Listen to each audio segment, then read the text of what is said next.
ஆண்டவரே, நீர் நீதியுள்ளவர், உமது தீர்ப்பு நேர்மையானது. உமது இரக்கத்துக்கு ஏற்ப ஊழியம் நடத்தியருளும். தந்தை மகன் தூய ஆவியாரின் பெயராலே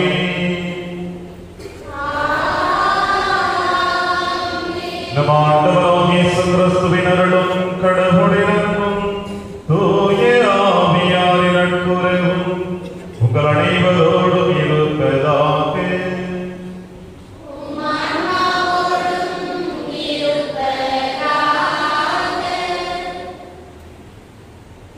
தனக்காக வாழ்பவன் மிருகம், தனக்காகவும் பிறருக்காக வாழ்பவன் மனிதன், பிறருக்காகவே வாழ்பவன் தெய்வம்.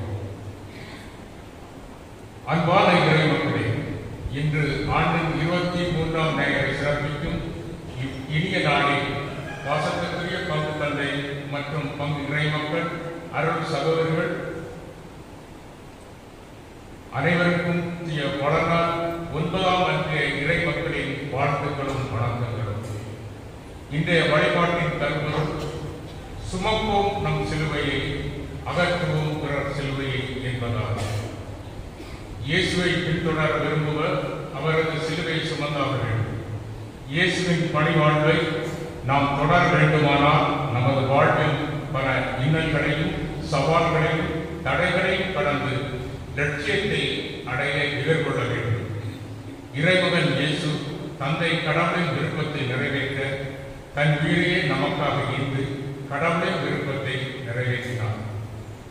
கிறிஸ்துவாய் அழைக்கப்பட்ட நாம் ஒவ்வொருவரும் அவரின் உண்மையான சீடர்களாக வாழ கடமைப்பட்டுள்ளோம். அவரது உண்மையான சீடத்துவ வாழ்வு வாழ இடையில் வருகின்ற தடை கற்களை நாம் தாண்ட தயாராக வேண்டும். அத்தகைய தடை கற்களை சிலுவைகள். இதைத்தான் இறைமகன் இயேசு சுமந்து வா என்று அழைக்கிறார். இயேசுவோடு நாம் இணைந்து பயணிக்கும் போது தடைக்கற்கள் நமக்கு வடிக்கற்களாக உயரும். ஒன்றை இழந்தால் தான் மற்றொன்றை பெற முடியும். எனவே நம்மோடு வாழும் ஏழைகள், ஒடுக்கப்பட்டோர், உரிமை இழந்தோர் வாழ்வு வளம்பெற உழைப்போம். இறைவனின் அன்பு கட்டளையை பிறரில் காண்போம். நமது செல்வங்கள், நேரங்களை பிறருக்கு பகிர்வோம்.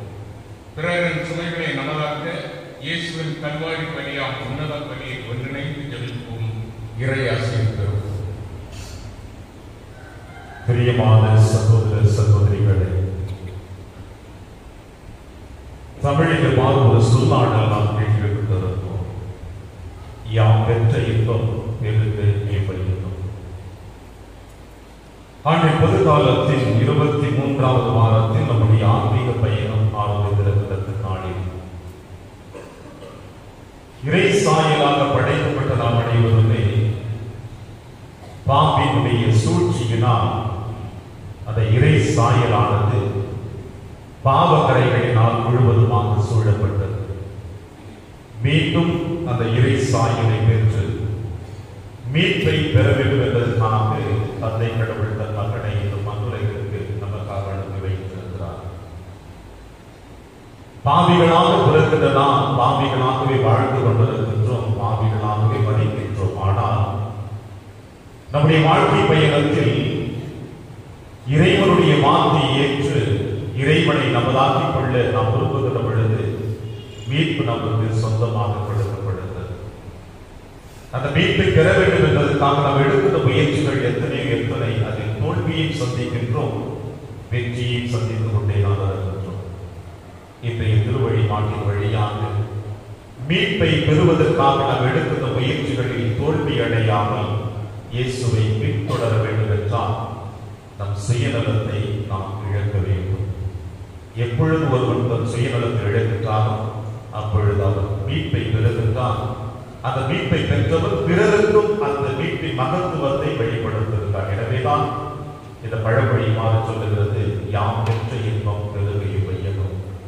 நாம் மீட்பை உணரவும் அந்த உணர்ந்த மீட்பை நாம் இயேசுவின் சீடர்களாக வாழ இந்த திருப்பணியிலே நம்முடைய தத்துவத்தில் பங்கெடுப்போம். மேலும் இந்த திருப்பணியானது தாவின்ராஜ் ஜெபஸ்ரீ குடும்பத்திற்கு இறைவன் செய்த அனைத்து நன்மைகளுக்கு நன்றி திருப்பணியாகவும், ஜெபிஷா தன்னுடைய 15வது பிறந்த நாளை கொண்டாடி மகிழ்ந்து கொண்டிருக்கிற பொழுதை இறைவன் மேன்மேலும் ஆசீர்வதித்து வழிநடத்தபடியாகவும் பெர்ஷிகா ரெடி தன்னுடைய 14வது பிறந்தநாளை கொண்டாடி மகிழ்ந்து கொண்டிருக்கிறார். இக்குழந்தை இறைவன் மேன்மேலும் ஆசீர்வதித்து வழிநடத்தபடியாகவும் இறைவன் இவருக்கு செய்த அனைத்து நன்மைகளுக்கு நன்றி தரும்படியாகவும் மேலுமாய் அஜின் ஜின்சி தன்னுடைய திருமண நாளை கொண்டாடி மகிழ்ந்து கொண்டிருக்கிறார்கள். இறைவன் இவர்களுக்கு கடந்த ஆண்டுகளில் செய்த அனைத்து நன்மைகளுக்கு நன்றியாகவும் புதியதாக தன்னுடைய திருமண ஆண்டுகளை எடுத்து வைத்திருக்கிறவர்களுடைய தேவைகளை இறைவன் நிறைவாக ஆசீர்வதித்து வழிநடத்தபடியாகும். மேலுமாய் கௌதம் தன்னுடைய பிறந்த நாளை கொண்டாடி மகிழ்ந்து கொண்டிருக்கிறார். இறைவன் குழந்தை நிறைவாக ஆசீர்வதித்து வழிநடத்தபடியாகும். மேலும் ஆக்னஸனுடைய 14வது பிறந்த நாளை கொண்டாடி மகிழ்ந்து கொண்டிருக்கிறார். இறைவன் இவரை நிறைவாக ஆசீர்வதித்து வழிநடத்தபடியாகவும் நன்றி திருப்படியாகவும் ஷலீகா தன்னுடைய 10வது பிறந்த நாளை கொண்டாடி மகிழ்ந்து கொண்டிருக்கிறார். இறைவன் இவரை நிறைவாக ஆசீர்வதித்து வழிநடத்தபடியாகும். மேலும் பெனிஷ் தன்னுடைய பிறந்த நாளை கொண்டாடி மகிழ்ந்து கொண்டிருக்கிறார். இறைவன் இவரை நிறைவாக ஆசீர்வதித்து வழிநடத்தபடியாக நன்றி திருப்படியாகவும் கொடுக்கப்படுகிறது. மேலும் ஜான்சன் மேரி உடல் நலத்திற்காகவும் குடும்பத்தில் சமாதானம் அன்பு நிலைத்திருக்கும்படியாகவும் இந்த திருப்படியாக ஒப்புக்கொடுக்கப்படுகிறது. இந்த திருப்படி கருத்துக்களோடு நம்முடைய கருத்துக்களையும் ஆண்டவருடைய திருப்பாதத்தில் எடுத்து வைத்து இறைவன் பங்கில் இருக்கிற ஒவ்வொரு குடும்பங்களையும் நிறைவாக ஆசீர்வதித்து வழிநடத்தபடியாகவும் இந்த நம்மோட திருப்படியை கலந்து கொண்ட நம்முடைய மண்ணின் மைந்த தரக்கூடிய அவர்களுடைய உடல் உள்ள நலனுக்காகவும் இறைவன் அவருடைய பணிவாழ்வில் சந்திக்கக்கூடிய இடர்பாடுகள் துணையாக வழிநடத்தபடியாகவும் இந்த திருப்படியிலே நாம் அனைவரும் பக்தியோடு பங்கெடுப்போம். அன்புமிக்க சகோதர சகோதரிகளே, நம் திருவள்ளுவர் நினைவாக நாம் மீது தெளிக்கப்படும் தமது படைப்பாகிய தண்ணீரை புனிதப்படுத்தி எழுதுமாறு நம் கடவுளாய் ஆண்டவரை நிச்சயம் காணுவோமாக. அவரை நமக்கு உதவி அளித்து அன்று நாம் பெற்றுக்கொண்ட தூய ஆவி உண்மையுள்ளவராய் நிலைத்திருக்க அருள்வாராம். ஆண்டவரை எல்லாம் வல்ல இறைவா, உடல் ஆன்ம வாழ்வு அனைத்திற்கும் ஊற்றும் தொடக்கமும் நீரே. இத்தண்ணீரை புனிதப்படுத்தி எழுதும் உண்மை வேண்டுகிறோம். எங்கள் பாவங்களுக்கு மன்னிப்பு வேண்டவும் எல்லா நோய்களையும் ஆற்றலின் சூழ்ச்சிகளையும் எதிர்த்து உமது அருளை பாதுகாப்பை அடையவும் நாங்கள் இத்தண்ணீரை நம்பிக்கையுடன் பயன்படுத்துகிறோம். ஆண்டவரே, உமது இரக்கத்தில் உதவியால் உயிருள்ள தண்ணீர் எங்களில் பொங்கி எழுந்து மீட்பளிப்பதாக இவ்வாறு நாங்கள் தூயதயத்தோடு அணுகி வந்து எங்கள் உடலுக்கும் ஆன்மாவுக்கும் வரும் இடர்களை அடைத்து விளக்குவோமாக. எங்கள் ஆண்டவராகிய கிறிஸ்து வழியாக ஆடுகின்றோம். எல்லாம் வல்ல இறைவா, தண்ணீர் வளம் பெற உப்பிட வேண்டும் என்று இறைவாக்கிய எலிசா வழியாக கற்பித்து உமது படைப்பு பொருளாகிய உப்பை பரிவிலக்கத்துடன் புனிதப்படுத்தி எருட உண்மை தாழ்மையுடன் வேண்டுகிறோம். ஆண்டவரே, உப்பு கலந்த தண்ணீர் தெளிக்கப்படும் இடமெல்லாம் தீயோரின் காப்புகள் அனைத்தும் தோல்வியுற செய்கிறாங்க. உம் தூய ஆவியாரிடமிருந்து எங்களை இடையாக காத்தருள்வதாக எங்கள் ஆண்டவராகிய கிறிஸ்து வழியாக ஆடுகின்றோம்.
எல்லாம் வல்ல இறைவன் பாவங்களிலிருந்து நம்மை தூய்மைப்படுத்துவாராக. இந்த நற்கருணை கொண்டாட்டத்தின் வழியாக அவர் தம்முடைய ஆட்சியின் விருந்தில் பங்கு கொள்ள நம்மை தகுதி பெற செய்வாராக.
எங்களுக்கு மீட்பும் பிள்ளைகளுக்குரிய உரிமையும் வழங்கும் வரையும் அன்புக்குரிய மக்களை கனிவுடன் நோக்கும். அதனால் கிறிஸ்துவின் நம்பிக்கை கொண்டுள்ள மக்களுக்கு உண்மையான விடுதலையையும் நிலையான உரிமை பேச்சையும் அளிப்பீராக. உம்மோடு தூயாவியாரின் ஒன்றைக்கு இறைவனாய் என்றென்றும் வாழ்ந்து ஆட்சி செய்கிறீர்கள் ஆண்டவர் இயேசு கிறிஸ்து வழியாக உம்மை மன்றாடுகின்றோம்.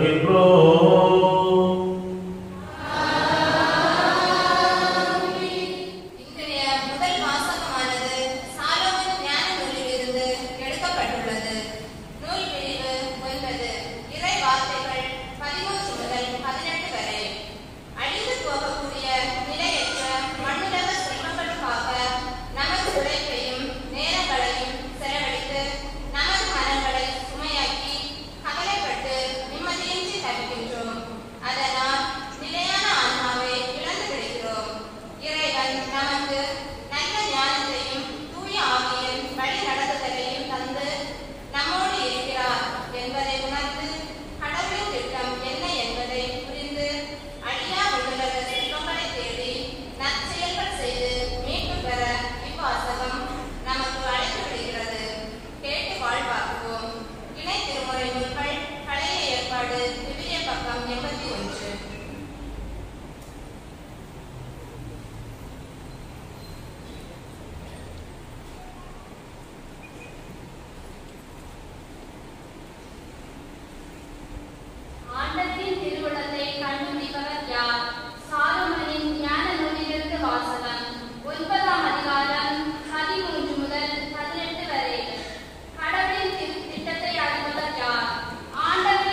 இரண்டாம் வாசகம். இனி அவரை நீர் அடிமையாக அல்ல, உம்முடைய அன்பார்ந்த சகோதரனாக ஏற்றுக்கொள்ளும். திருத்தூதர் பவுல் பிலமோனுக்கு எழுதிய திருமுகத்திலிருந்து வாசகம். 9ஆம் அதிகாரம் 10 மற்றும் 18 முதல் 17 முடிவு வரை உள்ள இறைவாக்குகள். 9ஆம் அதிகாரம் 10 முதல் 12 மற்றும் 17 முடிவு வரை உள்ள இறைவாக்குகள். அன்புக்குரியவர்களே, கிறிஸ்து இயேசுவின் தூதுவனாக அவர் பொருட்டு கைதியாக இருக்கும் பவுலாகி எனக்கு சிறையில் இருந்தபோது பிள்ளையான ஒனேசிமுக்காக உம்மிடம் வேண்டுகிறேன். அவரை உம்மிடம் திரும்ப அனுப்புகிறேன். அவரை அனுப்புவது என் இதயத்தையே அனுப்புவது போல் ஆகும். நற்செய்தியின் பொருட்டு சிறையிட்டிருக்கும் எனக்கு உமது பெயரால் பணியாற்ற அவரை என்னிடமே நிறுத்திக் கொள்ள விரும்பினேன். ஆனால் நீர் செய்யும் நன்மையை கட்டாயத்தினால் செய்யாமல் மனமாற செய்ய வேண்டும் என்று நினைத்து உம்முடைய உடன்படியின்றி எதையும் செய்ய நான் விரும்பவில்லை. அவன் என்றும் உம்மோடு இருக்க உம்மை விட்டு சிறிது காலம் பிரித்தான் போலும். இனி அவனை நீர் அடிமையாக அல்ல, அடிமையை விட மேலானவனாக, அதாவது உம்முடைய அன்பார்ந்த சகோதரனாக ஏற்றுக்கொள்ளும். அவன் என் தனிப்பட்ட அன்புக்குரியவன். அப்படியானால் மனிதன் என்னும் முறையிலும் ஆண்டவரை சார்ந்தவன் என்னும் முறையிலும் அவன் எத்துணை மேலாக உம் அன்புக்குரியவன் ஆகிறான். எனவே நமக்குள்ள நட்புறவை கருதி என்னை ஏற்றுக்கொள்வது போல் அவனையும் ஏற்றுக்கொள்ளும். இது ஆண்டவர் வழங்கும் அருள்வாக்கு.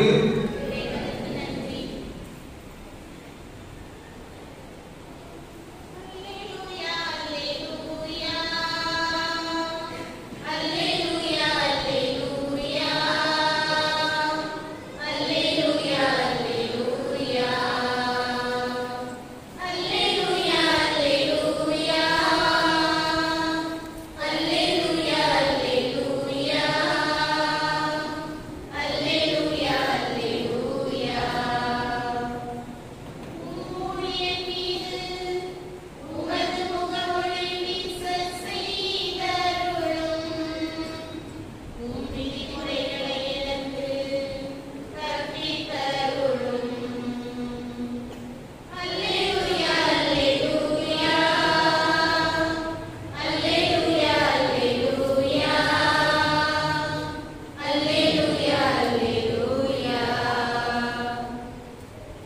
ஆண்டவர் உங்களோடு இருப்பாராக.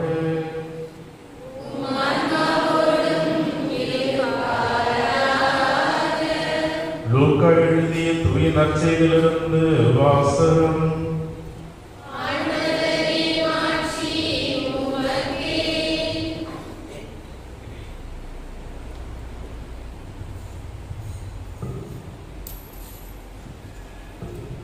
பதினான்காம் அதிகாரம் 25 முதல் 33 முடிய உள்ள இறைவசனங்கள்.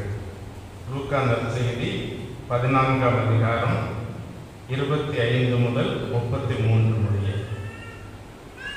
அக்காலத்தில் பெருந்திரளான மக்கள் இயேசுவோடு சென்று கொண்டிருந்தனர். அவரை திரும்பி பார்த்து அவர்களிடம் கூறியது, என்னிடம் வருபவர் தம் தந்தை, தாய், மனைவி, பிள்ளைகள், சகோதரர், சகோதரிகள் ஆகியோரையும் ஏன் தம் உயிரையுமே என்னை விட மேலாக கருதினால் அவர் என் சீடராய் இருக்க முடியாது. தம் சிலுவையை சுமக்காமல் என் பின் வருபவர் எனக்கு சீடராய் இருக்க முடியாது. உங்களுள் யாராவது ஒருவர் கோபுரம் கட்ட விரும்பினால் முதலில் உட்கார்ந்து அதை குடிக்க ஆகும் செலவை கணித்து அதற்கான பொருள் வசதி தம்மிடம் இருக்கிறதா என பார்க்க மாட்டாரா? இல்லாவிட்டால் அதற்கு அடித்தளமிட்ட பிறகு அவர் கட்டி முடிக்க இயலாமல் இருப்பதை பார்க்கும் யாவரும் ஏளனமாக, இம்மனிதன் கட்டத் தொடங்கினான் ஆனால் முடிக்க இயலவில்லை என்பார்களே. வேறு ஓர் அரசரோடு போர் தொடுக்க போகும் அரசர் ஒருவர் 20,000 பேருடன் தமக்கு எதிராக வருபவரை 10,000 பேரை கொண்டு எதிர்க்க முடியுமா என்று முதலில் உட்கார்ந்து சிந்தித்து பார்க்க மாட்டாரா? எதிர்க்க முடியாதெனில் அவர் தொலையில் இருக்கும் போதே தூதரை அனுப்பி அமைதிக்கான வழியை தேட மாட்டாரா? அப்படியே உங்களுள் தம் உடைமைகளை எல்லாம் விட்டுவிடாத எவரும் என் சீடராய் இருக்க முடியாது. ஆண்டவரின் அருள்வாக்கு.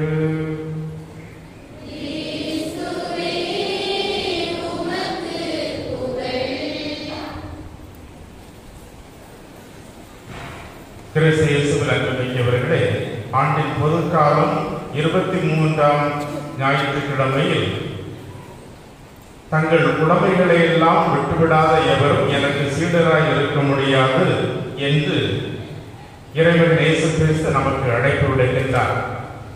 திருவழிபாட்டு ஆண்டில் நாம் ஒவ்வொரு வாரமாக ஒவ்வொரு நாளாக அடியெடுத்து வைக்க வைக்க ஒரு உயர்வான ஆன்மீகத்தை நோக்கி நம்மை இறைவன் அழைத்து செல்கின்றார்.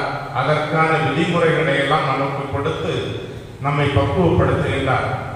இறுதியில் 34ஆம் வாரம் வருகின்ற போது கிறிஸ்து அரசர் நீதி அரியணையிலிருந்து வலப்பக்கம் உள்ளவர்களையும் இடப்பக்கம் உள்ளவர்களையும் பார்த்து, நான் தாகமாயிருந்தேன், பசியாயிருந்தேன், நோயிட்டிருந்தேன், சிறையில் இருந்தேன், ஆடையின்றி இருந்தேன், எனக்கு நீங்கள் இதையெல்லாம் செய்தீர்கள், ஆகவே என் அன்புக்குரியவர்கள் என்றும், எப்போது நாங்கள் இதையெல்லாம் செய்தோம் என்று கேட்கும்போது, சின்னம் சிறியவர்களாகிய இவர்களுக்கு நீங்கள் இவையெல்லாம் செய்த போதெல்லாம் எனக்கே செய்தீர்கள் என்று கூறி ஆசி அளிப்பதையும் நாம் பார்க்கின்றோம். அத்தகைய ஆசியை பெறுவதற்கு நம்மை பக்குவப்படுத்தும் விதமாக இந்த வாசகங்கள், வழிபாட்டு குறிப்புகள் நமக்கு கொடுக்கப்பட்டுக் கொண்டே இருக்கின்றன. இன்றைய நற்செய்தியில் இறைவன் இயேசு கிறிஸ்து எருசலேமை நோக்கி பயணம் செய்வதாக லூக்கா நற்செய்தியாளர் நமக்கு குறிப்பிட்டு, அவ்வாறு செல்கின்ற வழியில் அவர் அவர்களோடு பெருந்திரளாக வந்து கொண்டிருந்த மக்களை பார்த்து இந்த அறிவுரைகளை கூறுவதை நாம் பார்க்கின்றோம்.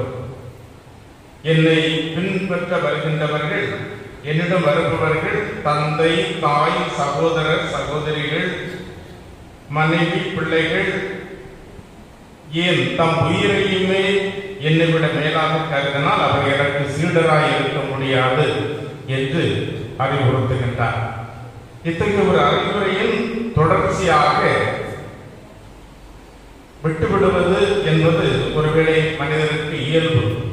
ஆனால் இரண்டாவது வாசகத்தில் புனித பவுல் பிலமோனுக்கு எழுதிய அந்த திருமுகத்தில் ஒரு அடிமையாக இருந்த ஒனேசிமோவை நீர் இனி அடிமையாக அல்ல, உமது அன்பு சகோதரராகவே ஏற்றுக்கொள்ள வேண்டும். கிறிஸ்துவில் நாம் அனைவரும் திருமுழுக்கு பெற்றதனால் ஒருவருக்கு ஒருவர் சமமானவர்கள் என்று ஒரு உணர்வை கொடுத்து அவரை ஏற்றுக்கொள்ளும்படி செய்கின்றார்.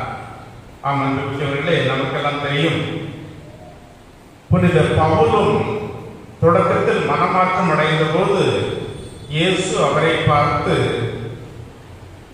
நீ துன்புறுத்தும் இயேசு நான் என்று கூறி யாரை எத்தகைய கிறிஸ்தவர்களை அவர் வெட்டி வீழ்த்துவதற்கு கங்கணம் கட்டி கொண்டிருந்தாரோ, யாரையெல்லாம் அழிக்க வேண்டும் என்று திட்டமிட்டிருந்தாரோ அந்த கிறிஸ்தவர்களிடம் அவர்களின் தலைவராகிய இருந்த பேதுருவை பார்த்து, அப்போஸ்தலர்களை பார்த்து மண்டியிட்டு திருமுழுக்கு பெறுவதற்காக அவரை பணிக்கின்றார். தன் சுய மறுப்பை ஏற்றுக்கொண்டு அவர்களிடம் சென்று திருமுழுக்கு பெறக்கூடிய புனித பவுல், திருமுழுக்கு கிறிஸ்துவுக்கு ஏற்புடையவராக வாழ்வது என்பது நம்மையே பிறருக்கு தாழ்த்தக்கூடியது, இறைவனுக்கு தாழ்த்தக்கூடியது. இறைவனின் சார்பாக நமக்கு யாரெல்லாம் பொறுப்பாளர்களாக கொடுக்கப்பட்டிருக்கிறார்களோ அவர்களுக்கு நம்மையே தாழ்த்துவது. ஆனால் இவ்வுலகிற்கு அல்ல, மாறாக இறைவனுக்கு நம்மை தாழ்த்துவது என்பதை நமக்கு எடுத்துக் கூறுகின்றார். இதைத்தான் முதல் வாசகத்திலும் நாம் பார்க்கின்றோம். சீராக்கின் ஞான நூலில் நாம் பார்ப்பது என்னவென்றால், அழிவுக்குரிய உடல் ஆன்மாவை கீழ் நோக்கி அழுத்துகின்றது. ஆனால் இந்த மண்கூடாரம் கவலை தோய்ந்த மனதுக்கு சுமையாக அமைகிறது. இந்த மண்கூடாரத்தை கீழ்நோக்கி அழுத்திவிட்டு மனது ஆட்சி புரிவதுதான் அந்த திருமுழுக்கு, இறைவனுக்கு ஏற்புடையவராகுதல். ஆனால் அதே நேரத்தில் நாம் இந்த மண் கூடாரத்திற்கு, அழிவுக்குரிய உடலுக்கு நம்மை அடிமைப்படுத்துவதை விட இறைவனுக்கு நம்மை கீழ்ப்படித்து அவரையே நமது தலைவராக ஏற்றுக்கொள்வதுதான் இது திருமுழுக்கு என்ற ஒரு அருட்சாதனம். இந்த திருமுழுக்கை பெற்றுக் கொண்டதனால் ஒனேசிமு என்ற பிலமோனுக்கு அடிமையாக இருந்தவர் அந்த முழுமையான சகோதர உணர்வை அனைவராலும் பிலமோன் என்பவருடைய வீட்டில் கூடி இருந்த அந்த திருச்சபையின் உறுப்பினர்களாலேயும் ஏற்றுக்கொள்ளக்கூடிய, சமமாக கருதப்படக்கூடிய ஒரு உரிமையை பெறுகின்றார். இந்த நேரத்தில் நாம் சிந்தித்து பார்க்க வேண்டியது, பிலமோன் என்பவர் இவரை பெருந்தன்மையாக ஏற்றுக்கொள்ள வேண்டும் என்ற ஒரு பணிவு இந்த கடிதத்தில், பிலமோனுக்கு எழுதிய அந்த திருமுகத்தில் புனித பவுல் குறிப்பிடுவது போல் அமைகின்றது. ஆனால் இந்த ஒனேசிமு என்ற அடிமையாக இருந்து பிலமோனின் பிடியிலிருந்து தப்பிச் சென்று ஒரு சாவு மரண தீர்ப்புக்குரிய ஒரு குற்றத்தை செய்துவிட்டு மீண்டும் பவுலினால் அறிவுறுத்தப்பட்டு அந்த பிலமோனிடமே திரும்பி செல்லக்கூடிய அந்த ஒனேசிமுவுக்கு என்ன ஒரு மனநிலை இருந்திருக்கும் என்பதை நாம் நினைத்து பார்க்க வேண்டும். ஏனென்றால் அடிமைகள் எப்போதும் தனது எஜமானர்களுக்கு, தனது உடமையாளருக்கு அடிபணிந்தே இருக்க வேண்டும். அதுதான் அவர்களின் விதி. 2000 ஆண்டுகளுக்கு முன்பு இந்த சூழ்நிலை எப்படி இருந்திருக்கும் என்று நாம் சிந்தித்து பார்க்க கடமைப்பட்டிருக்கின்றோம். அண்மை காலத்தில் கூட, இந்த 20ஆம் நூற்றாண்டின் இறுதி கட்டத்தில் கூட அமெரிக்க நாட்டில் இந்த அடிமை வியாபாரத்திற்கு எதிரான கருத்தியல் நிலைவு வந்தது. அப்ரஹாம் லிங்கன் என்ற தலைவர் இந்த அடிமைகளை விடுவிக்க வேண்டும், அவர்களுக்கும் உரிமை அளிக்க வேண்டும் என்ற கொள்கைகளை எல்லாம் கொண்டு வந்து, ஆனால் உண்மையிலேயே கிறிஸ்தவர்கள் கிறிஸ்து சொல்லுவதை நாங்கள் கடைபிடிக்கின்றோம், விவிலியத்தை ஏற்றுக்கொள்ளுகின்றோம் என்று கூறுகின்றவர்கள் கூட விவிலியத்திலிருந்து கூட பல மேற்கோள்களை சுட்டிக்காட்டி அடிமைகளை வைத்திருப்பது ஆண்டவரால் நமக்கு அறிவுறுத்தப்பட்டிருக்கின்றது, ஆகவே அது தவறில்லை என்று வாதிட்டு கிறிஸ்தவர்கள் என்று சொல்லக்கூடியவர்கள் கூட அந்த அடிமை வியாபாரத்தையும் அத்தகைய தொழிலையும் ஏற்றுக்கொண்டு ஆதரித்து வந்ததை நாம் பார்க்கின்றோம். ஆக 20ஆம் நூற்றாண்டில் எப்படி இருந்ததென்றால் சுமார் 2000 ஆண்டுகளுக்கு முன்பு எப்படி ஒரு சூழ்நிலை மனநிலை இருந்திருக்கும், ஒரு அடிமையை எவ்வாறு கீழ்த்தரமாக அவர்கள் கருதியிருப்பார்கள், எவ்வாறு துச்சமென மதித்திருப்பார்கள், என்ன வேண்டாலும் செய்யலாம் என்ற ஒரு மனநிலையோடு அவர்கள் இருந்திருப்பார்கள். அத்தகைய ஒரு சூழ்நிலையில் பிலோமோன் இந்த அடிமையாக இருந்த ஒனேசிமுவை ஆண்டவருக்குள் மன்னித்து ஏற்றுக்கொள்ள வேண்டும் என்று பவுல் அறிவுறுத்துகின்றார். ஆக இந்த பிலோமோனுக்கு அத்தகைய மன்னிப்பு மனப்பான்மை இருக்கும் என்று ஒருவேளை பவுல் கிறிஸ்துவுக்குள் அறிந்திருக்கலாம்.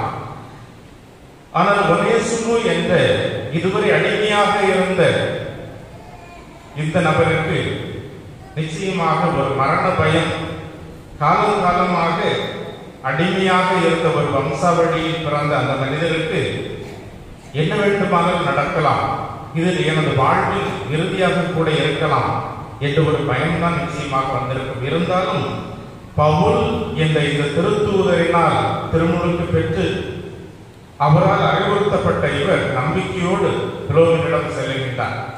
பவுல் எழுதி கொடுத்த அந்த பரிந்துரை கடிதத்தையும் கொடுத்து தன்னை ஏற்றுக்கொள்ளுமாறு கூறுகின்றார். பிற திருத்தூது மடல்களில் பவுல் ஒனேசிமுவையும் பிற திருத்தூது பணிகளுக்கு பயன்படுத்துவதாக குறிப்பிடுகின்றார். அவரை உங்களிடம் அனுப்புகின்றேன். கொலோசையருக்கு எழுதிய திருமுகத்தில் 4ஆம் அதிகாரம் 10ஆம் வசனத்தில் அவர் கூறுகின்றார், அவரை உங்களிடம் அனுப்புவது என் அன்பு சகோதரராக அவரை அனுப்புகின்றேன். பவுலை அவரை மனமுவந்து சமமாக ஏற்றுக்கொள்ளக்கூடிய ஒரு மனப்பக்குவத்தை நாம் பார்க்கின்றோம்.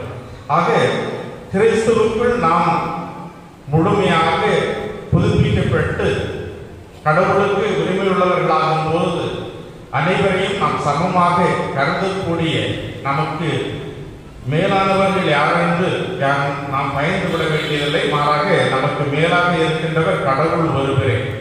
நமக்கு கீழானவர்கள் யார் என்றும் நாம் யாரையும் குறை கூறி அடிமைப்படுத்த முயற்சி செய்யக்கூடாது. ஏனென்றால் நாம் அனைவரும் சகோதர சகோதரிகளே. புனித பவுல் இன்றைய 2ஆம் வாசகத்தில் குறிப்பிடுவது போல நம் அன்பு சகோதரர்களை என்று கூறுகின்றார். ஆம், அன்புமிக்கவர்களே, இந்த சூழ்நிலையில் நாம் வாழக்கூடிய இந்த சமுதாயத்தில் நமது குடும்பங்களில் இத்தகைய ஒரு உணர்வை நாம் பிரதிபலிக்கின்றோமா என்பதை நாம் சிந்திக்க கடமைப்பட்டிருக்கின்றோம். ஆதி திருச்சபையில் நடைபெற்ற ஒரு சில நிகழ்வுகளை யாக்கோபு என்ற திருத்தூதரும் தனது திருமுகத்தில் எவ்வாறு வழிபாட்டிற்காக நீங்கள் ஒன்றாக கூடி வருகின்ற போது பணக்காரர்களை பார்த்து, தங்க மோதிரம் அணிந்து வருகின்றவர்களை பார்த்து எவ்வாறு மரியாதையாக நடத்துகின்றீர்கள், ஏழைகளை பார்க்கின்ற போது எவ்வாறு அடை அங்கே நெல் என்று கூறுகின்றீர்கள், எவ்வாறு அந்த வேறுபாடை கடைபிடிக்கின்றீர்கள் என்பதை சுட்டிக்காட்டுவார். அத்தகைய வேற்றுமைகளற்ற ஏற்றத்தாழ்வற்ற ஒரு சமூகமாக அனைத்தையும் பொது உடைமையாக கொண்டிருந்த அந்த ஆதி கிறிஸ்தவர்களின் ஒரு சமூகமாக நமது திருவையும் வாழ வேண்டும் என்று திருச்சபை நமக்கு பணிக்கின்றது. 10 ஆண்டுகளுக்கு முன்பு நாங்கள் ஒரு இறையியல் வகுப்பில் அமர்ந்து முதுகலை இறையியல் மாணவர்களாக பல கருத்துக்களை பேசிக் கொண்டிருந்த போது ஒரு அமெரிக்க நாட்டு மாணவர் இவ்வாறு கூறினார், வெறுமனே கொஞ்சம் தண்ணீரினால் திருமுழுக்கு பெற்று கிறிஸ்தவர்கள் ஆகிவிட்டார்கள் என்பதற்காக ஒரு சில தென்னாப்பிரிக்க நாடுகளை சார்ந்த அல்லது மெக்சிகோ போன்ற வறுமையில் இருக்கக்கூடிய நாடுகளை சார்ந்த மக்கள் இங்கே அண்டி பிழைக்க வருகின்ற போது நாங்கள் அவர்களை சமத்துவமாக நினைக்க வேண்டும் என்று எந்த கட்டுப்பாடும் இல்லை, அப்படி யாரும் எங்களுக்கு அறிவுறுத்த முடியாது என்று எங்களது வகுப்பறையில் கூறிய போது, நிச்சயமாக 21ஆம் நூற்றாண்டிலும் நாம் வாழக்கூடிய எந்த சமூகத்திலும் இத்தகைய ஒரு பிளவு இருக்கின்றது. நமது திருச்சபைகளுக்குள்ளேயே கூட 3ஆம் உலக நாடுகள், முதல் உலக நாடுகள் என்பது போன்ற வேற்றுமைகள் எல்லாம் இன்னும் நிலவிக் கொண்டுதான் இருக்கின்றது என்பதை நாம் வெட்ட வெளிச்சமாக அறிய முடிகின்றது. இவற்றையெல்லாம் போக்குவதற்காக திருச்சபையின் தலைவர்கள் ஒவ்வொரு காலகட்டத்திலும் முயற்சி எடுத்து வருகின்றார்கள். ஏன் கருவில் இருக்கக்கூடிய சிசு கூட சமத்துவமாக மகத்துவமாக நடத்தப்பட வேண்டும் என்பதற்காக உரிமை குரல் கொடுக்கக்கூடிய தலைவர்கள் அவ்வாறு அந்த சிசு கொலையை அல்லது ஒரு சில இடங்களில் பழங்குடி இனத்தவராக இருந்து அவர்களுக்கு செய்யப்பட்ட சுமார் 100-150 ஆண்டுகளுக்கு முன்பு செய்யப்பட்ட கொடுமைகளை எல்லாம் உணரும் போது அதற்காக அந்த நாட்டிற்கு சென்று மன்னிப்பு கேட்கக்கூடிய மரபை கொண்ட ஒரு திருச்சபையின் தலைமையை இன்றைக்கு நாம் வழங்குகின்றோம். நாம் எல்லாம் அறிவோம், 2 மாதங்களுக்கு முன்பு நமது திருத்தந்தை பிரான்சிஸ் அவர்கள் கனடா நாட்டுக்கு சென்றார்.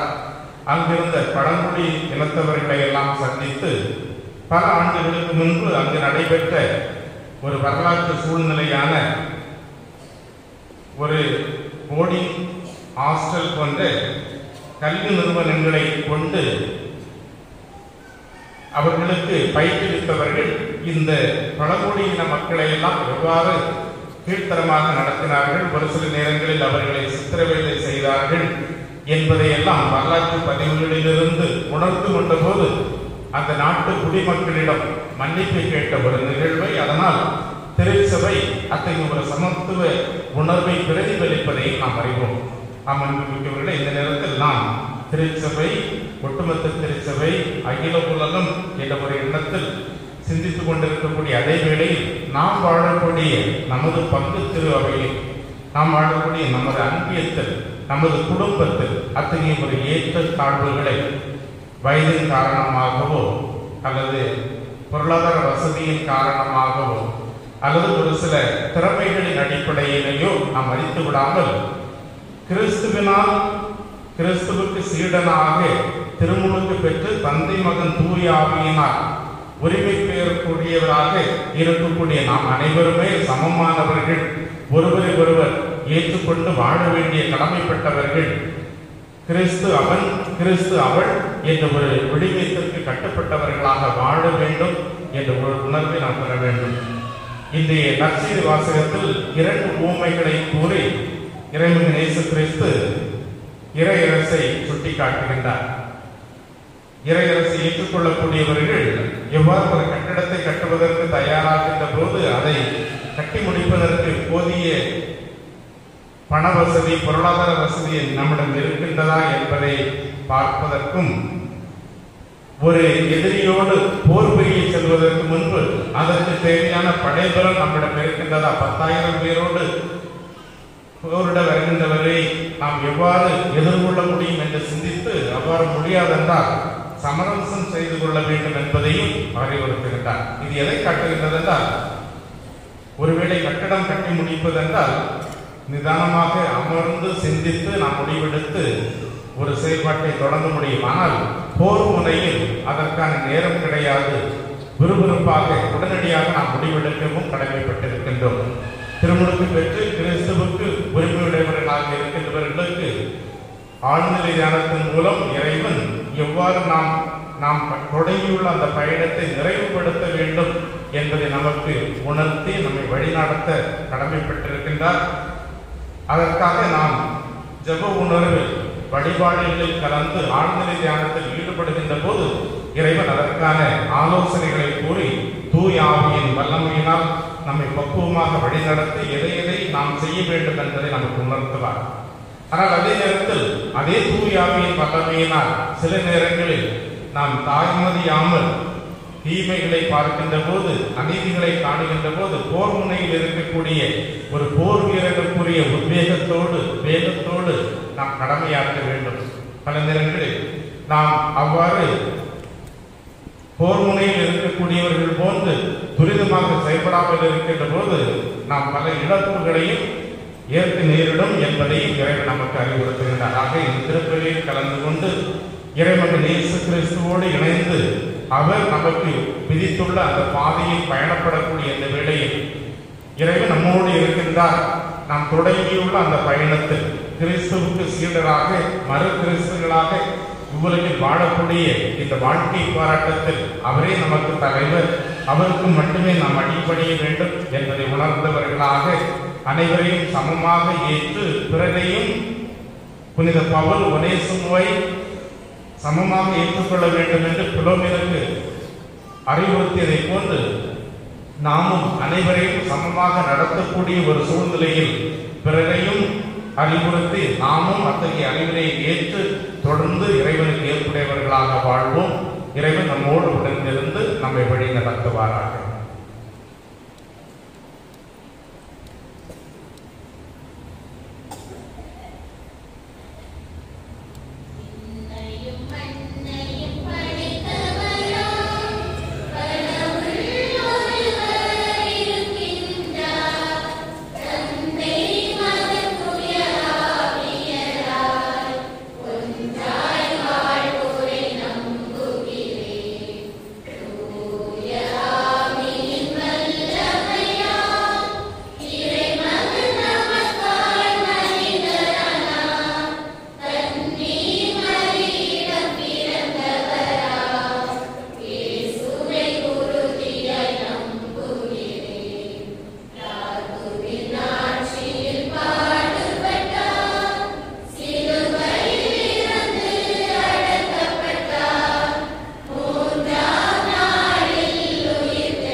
சகோதர சகோதரிகளே,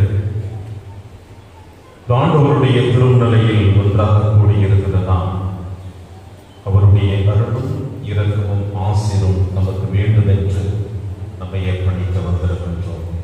இந்த தருணத்தில் நம் உள்ளத்தின் ஆழத்தில் இருக்கிற எண்ணங்களை நம் வார்த்தைகளின் வழியாக ஆண்டவர் இயேசு கிறிஸ்து கரத்தில் அர்ப்பணித்து நம்மை விரைவாக ஆசீர்வதித்து நம் விண்ணப்பங்களை எடுத்து வைப்போம்.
எமக்கு அடைக்கலமும் புகலிடமுமான இறைவா, துன்பத்தில், துயரத்தில், வறுமையில், நோயில், தனிமையில், முதுமையில் வாழும் மக்களின் உணர்வை புரிந்து பரிவு கொண்டு தேடி சென்று உதவி செய்யும் மனநிலை தந்தரட இறைவா உம்மை மன்றாடுகிறோம்.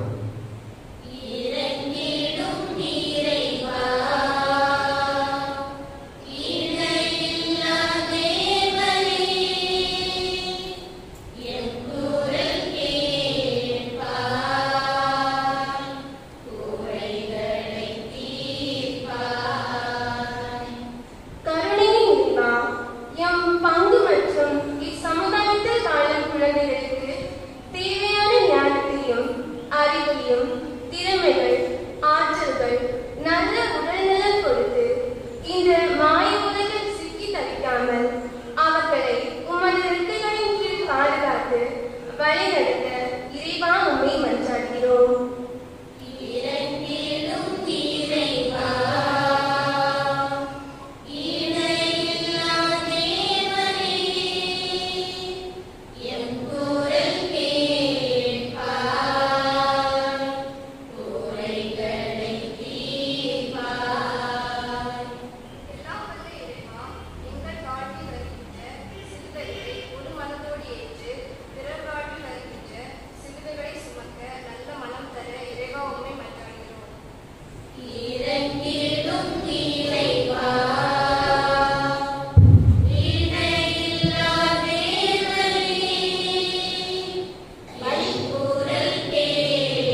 திருப்பாதத்தை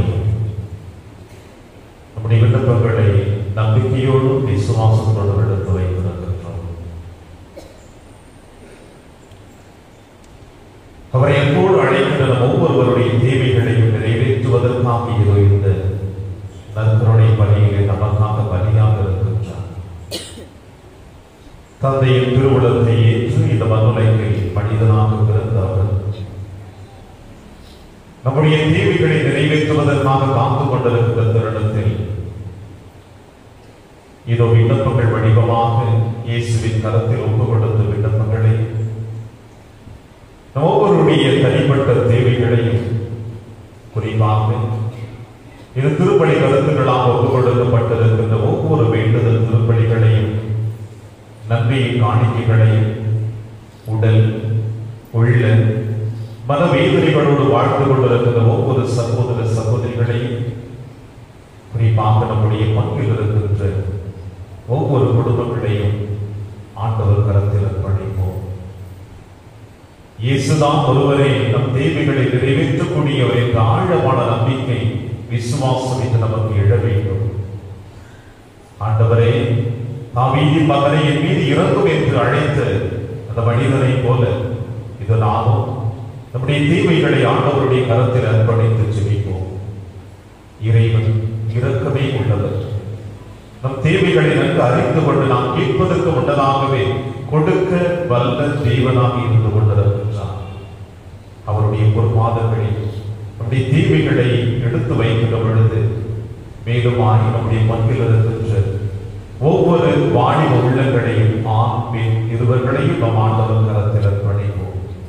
இந்த இருபால் வாணிபர்களை இறைவன் தன்னுடைய அன்பின் பாதுகாப்பு வளையத்தில் வைத்து வழிநடத்தும்படியாக இந்த வாணிப உள்ளங்களுக்கு கடந்து வருகின்ற பாதைகளில் எந்த தீய சக்திகளும் அவர்களை ஆட்கொள்ளாமல் குடும்பத்தின் தூண்களாகவும் திருச்சபையின் தூண்களாகவும் நம் இந்திய தேசத்தின் தூண்களாகவும் எதிர்காலத்தில் இவர்களை நம்பி எதிர்கால வாழ்வு இருக்கிறது என்பதை ஆண்டவர் நம்முடைய தூய ஆவியின் கரத்தினால் அவர்களை வழிநடத்த வேண்டுமா. இந்த நேரத்தில் நம்முடைய பங்கில் இருக்கிற ஒவ்வொரு வாணிப உள்ளங்களையும் அர்ப்பணிப்போம்.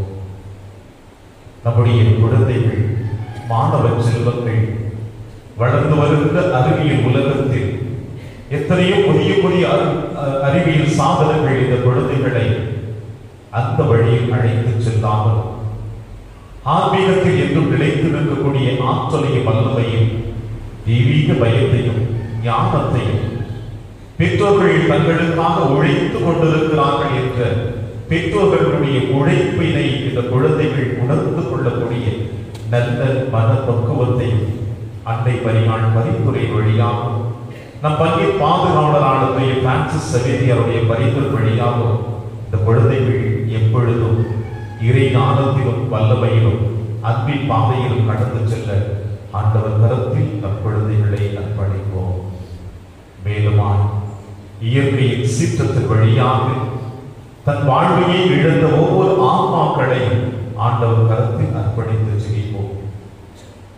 நிறை வாழ்வை தரக்கூடிய தெய்வம், விண்ணக வாழ்வை தரக்கூடிய தெய்வம், நம் பாவங்களை மன்னிக்கக்கூடிய தெய்வம், இந்த இயற்கையின் சீற்றங்களினால் மறித்த ஒவ்வொரு ஆன்மாக்களையும் அவருடைய பாவத்தில் ஏற்றுக்கொள்ளக்கூடிய அந்த வல்லமையை கொடுத்திரும்படியாக நேரத்தில் ஜெபிப்போம்.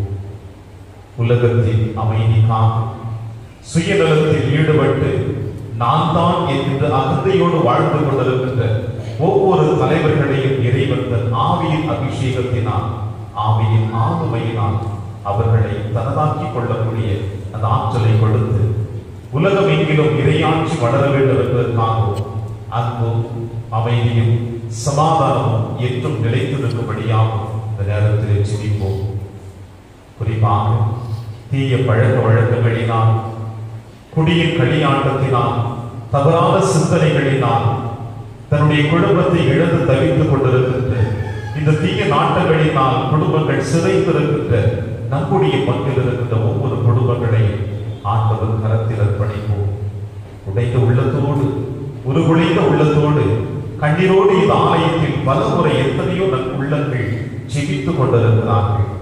என் கணவனுடைய வாழ்வு, என் மனைவியுடைய வாழ்வு, என்னுடைய பிள்ளையுடைய எதிர்காலம், வேலையில்லா திண்டாட்டம், திருமண பாக்கியம் தடைகள், குடும்பத்தில் திருமணம் முடித்திருக்கின்ற தம்பதிகளுக்கு குழந்தை பாக்கியம் இல்லாமல் ஏன் அவரோடு எதிர்பார்த்துக் கொண்டிருக்கின்ற இப்படி ஒவ்வொரு விண்ணப்பங்களையும் இதயத்தில் சுமந்து வந்திருக்கின்றோம். அந்த விண்ணப்பங்களை ஆண்டவருடைய கருத்தில் அர்ப்பணிப்போம். இதோ இது ஆண்டவர் இயேசு கிறிஸ்து நற்செய்தி வாசகத்தின் வழியாக சொல்லுவது போல, உங்களுடைய சுயநலத்தை நீங்கள் இழக்கின்ற பொழுதுதான் என் பிள்ளைகளாக வாழ்வீர்கள். இயேசு அழைக்கிறார்.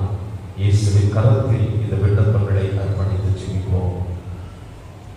தாயும் தந்தையும் ஆகிய வானக இறைவா, இந்த அற்புதமான காலை வேளையில் நம்முடைய பரிசுத்த பரிகார மதிப்பீடத்திற்கு முன்பாக ஒன்று கூடி இருக்கிற எங்கள் ஒவ்வொருவரை இந்த நேரத்தில் உன் திருப்பாதத்தில் அர்ப்பணித்து ஜெபிக்கிறோம். தகப்பனே, எங்கள் தேவைகளை நன்கு அறிவி கேட்பதற்கு முன்னதாகவே கொடுக்கக்கூடிய வல்ல தகப்பனாக இருந்து கொண்டிருக்கிறேன்.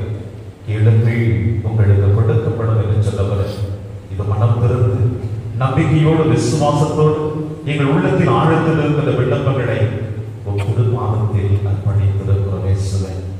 அவற்றை ஏற்று எங்கள் தேவைகளை நிறைவு செய்து என்றும் நாங்கள் உங்களுடைய அன்பின் பிள்ளைகளாக, சாட்சிகளாக, சீடத்துவ வாழ்க்கை வாழ்கின்ற வரத்தை கொடுத்திட வேண்டும் என்று எங்கள் ஆண்டவராகிய கிறிஸ்து வழியாக ஆடுகின்றோம்.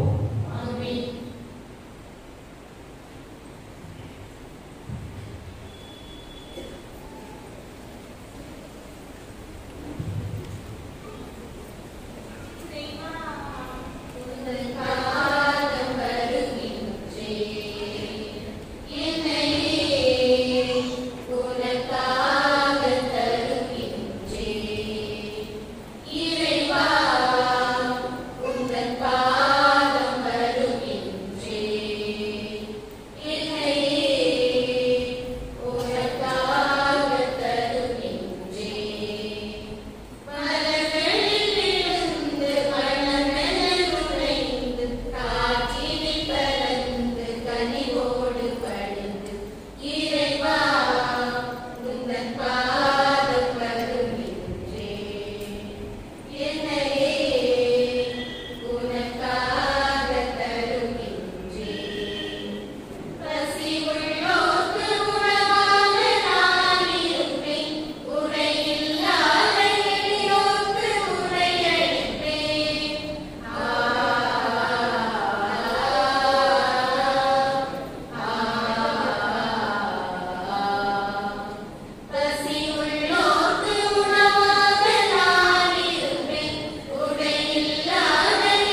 பிரியமான பலி எல்லாம் வல்ல தந்தையார் இறைவனுக்கு ஏற்றதாகும்படி செபியுங்கள்.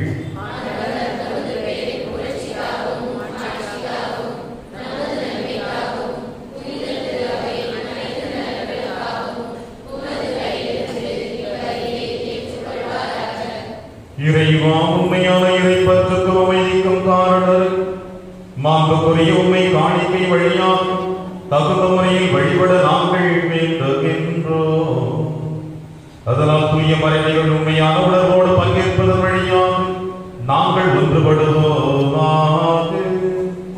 எங்கள் ஆண்டவராகிய கிறிஸ்து வழியாக உம்மை மன்றாடுகின்றோம்.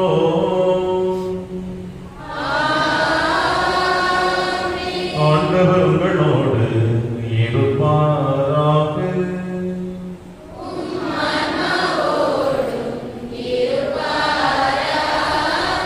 இதயங்களை மேலே எழுப்புங்கள்.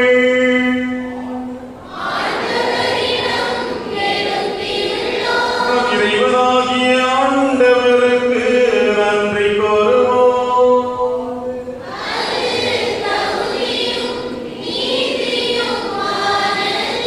ஆண்டவரே, தூயவரான தந்தை, என்று வாழும் எல்லாம் வல்ல இறைவா, எங்கள் ஆண்டவராகிய கிறிஸ்து வழியாக இந்நாளும் எவ்விடத்திலும் நாங்கள் உமக்குடன் செலுத்துவது மெய்யாகவே தகுதியும் நீதியுமாகும். எங்கள் கடமை மீட்புக்குரிய செயலுமாகும்.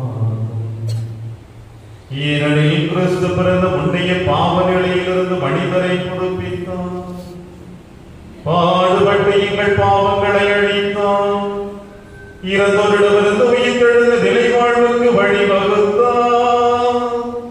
தந்தையே, அவர்களிடம் நேரி வந்து வான்பீட்டின் கதவுகளை திறந்து வைத்தார். எவ்வாறு எங்களுக்கு புது வாழ்வு பெற்று தந்தார். ஆகவே வானக தூதர் அணிகளோடு புனிதரை பெருந்திரளோடு நாங்களும் சேர்ந்து உமக்கு புகழ்ச்சி பண்ணி செய்து முடிவின்றி பாடுவதாவது.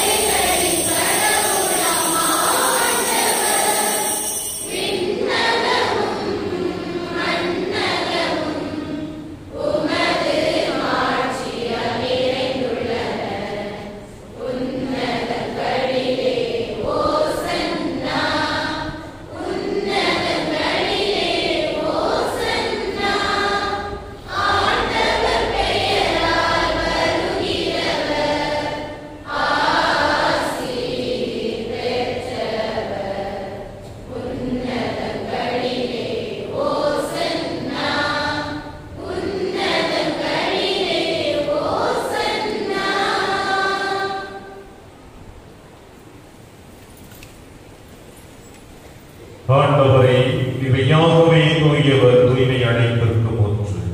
ஆகவே உம்முடைய ஆவியை பொழிந்த காணிக்கைகளை தூய்மைப்படுத்தும் உம்மை வேண்டுமாறு எங்கள் ஆண்டவர் இயேசு கிறிஸ்துவின் உடலும் இரத்தமுமாக எங்களுக்கு இவை மாதவனமாக. அவர் பாடுபட உடன் அணைந்து தம்மை நிகழ்ந்த போது அப்பத்தை எடுத்து நன்றி செலுத்தி அதை விட்டு தம் சீடருக்கு அளித்து அவர் கூறியதாவது: அனைவரும் இதிலிருந்து பெற்று உண்ணுங்கள், ஏனெனில் இது உங்களுக்காக கையளிக்கப்படும் என் உடல்.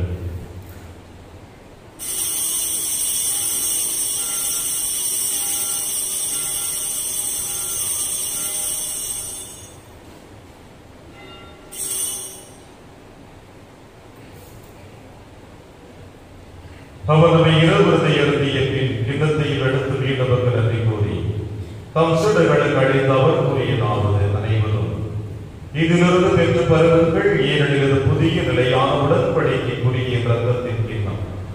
இது பாவ மன்னிப்புக்கென்று உங்களுக்காகவும் பலருக்காகவும் சிந்தப்படும். இதை என் நினைவாக செய்யுங்கள்.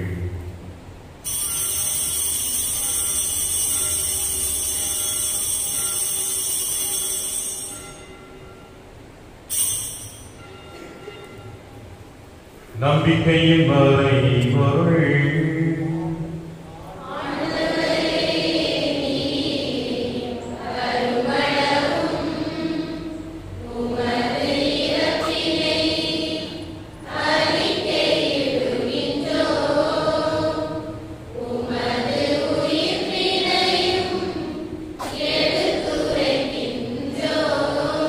ஆகவே ஆண்டவரே, நாங்கள் கிறிஸ்துவின் இறப்பினையும் உயிர்ப்பினையும் நினைவு கூர்ந்து வாழ்வதரும் அப்பத்தையும் இப்பழிக்கும் பிள்ளத்தையும் வகுப்புகளுக்கின்றோம்.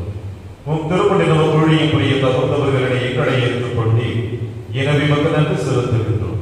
மேலும் கிறிஸ்துவின் உடலிலும் ரத்தத்திலும் பங்கு கொள்ளும் எங்களை தூய ஆவியார் ஒன்று சேர்க்க வேண்டும் என உம்மை தாழ்மையுடன் நாடுகின்றோம். ஆண்டவரே, உலகெங்கும் பரவியிருக்கும் ஒரு திரு அவையை நினைவு கூர்ந்தருளும். எங்கள் திருத்தந்தை பிரான்சிஸ், எங்கள் மறைமாவட்ட பொறுப்பு பேராயர் அந்தோணி பாப்பசாமி, எல்லா பெருநிலையினர் ஆகிய அனைவரோடும் உமது திரு அவை அன்பில் நிறைவு பெற செய்தருளும். மேலும் உயிர்த்தெழும் எதிர்நோக்குடன் துயில் கொள்ளும் எங்கள் சகோதர சகோதரிகளையும் இறந்தோர் அனைவரையும் இரக்கத்துடன் நினைவு கூர்ந்து உமது திருமுக வழியில் நுழைந்தருளும். எங்கள் அனைவர் மீதும் இரக்கமாயிரும். கடவுளின் கன்னித்தாயான புனித மரியா, அவருடைய கணவரான புனித யோசேப்பு, புனித திருத்தூதர்கள், இவருக்கு நமக்கு உகந்தவராயிருந்தோர் ஆகிய புனிதர் அனைவருடனும் சிறப்பாக எங்கள் பங்கின் பாதுகாவலர் புனித சபேரியா, மண்ணின் மலை சாட்சி புனித தேவசகாயம் மற்றும் புனிதர் அனைவருடனும் நாங்கள் நிலை வாழ்வில் பங்கு கொள்ளும் தகுதி பெற்று உம் திருமகன் இயேசு கிறிஸ்து வழியாக உம்மை புகழ்ந்தேத்து வரப்பெறல உம்மை மன்றாடுகின்றோம்.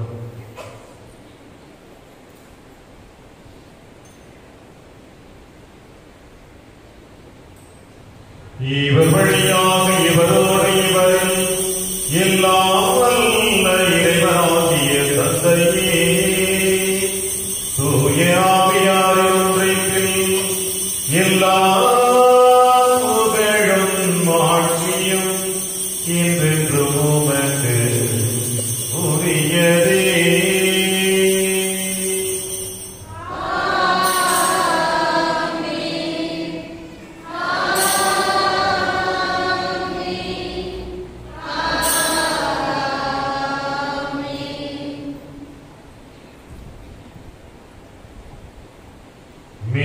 கட்டளையால் கற்பிக்கப்பட்டு இறை படிப்பினையால் பயிற்சி பெற்று நாம் அனைவரும் துணிந்து பாடுவோம்.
எங்கள் வாழ்நாளில் அமைதியை கழிவிடனருட உம்மை மன்றாடுகின்றோம். உமது இரக்கத்தின் உதவியால் நாங்கள் பாவத்திலிருந்து எப்பொழுதும் விடுதலை பெற்று யாதொரு கலக்கமுமின்றி நலமாயிருப்போமாக. நாங்கள் இது நம்பி இருக்கும் பேரின்பத்திற்காகவும் மீட்பராக இயேசு கிறிஸ்துவின் வருகைக்காகவும் காத்திருக்கின்றோம்.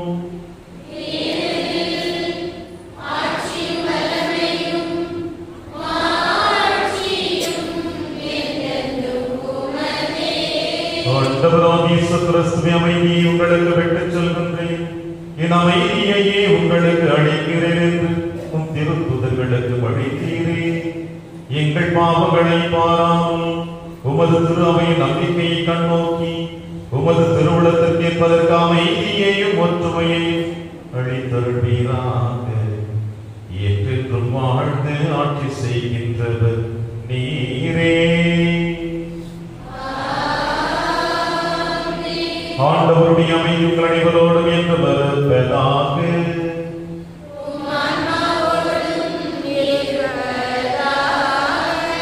ஒருவருக்கொருவர் உறவின் வாழ்த்தை அறிவித்து மகிழ்வோம். சமாதானம்.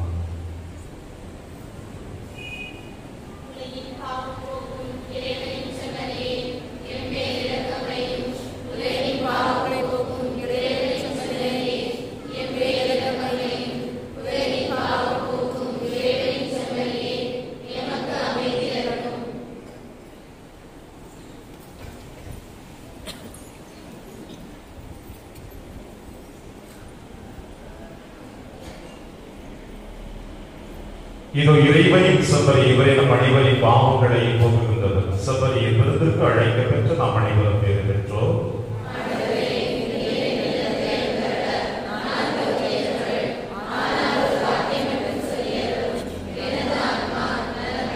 கிறிஸ்துவின் திருவுடலுக்கும் நமக்கு நிலையான வாழ்வழி சொன்னார்.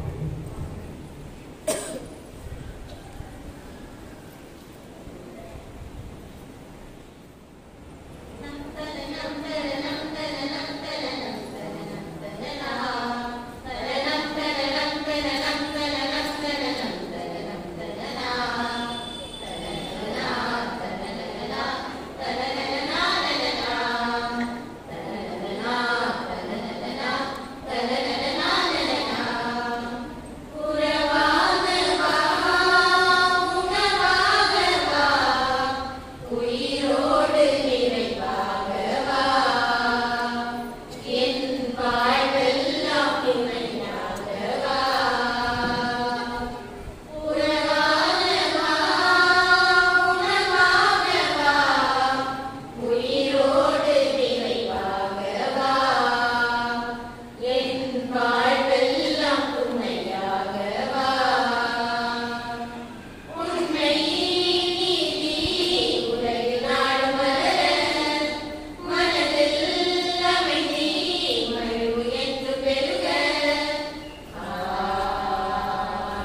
நன்றி கூறி மன்றாடுவோமாக.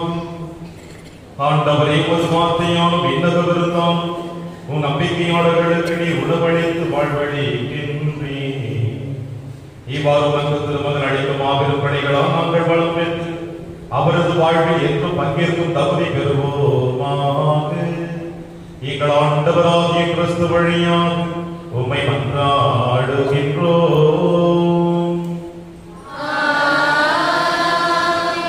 ஆண்டவர் உங்களோடு இருப்பாராக.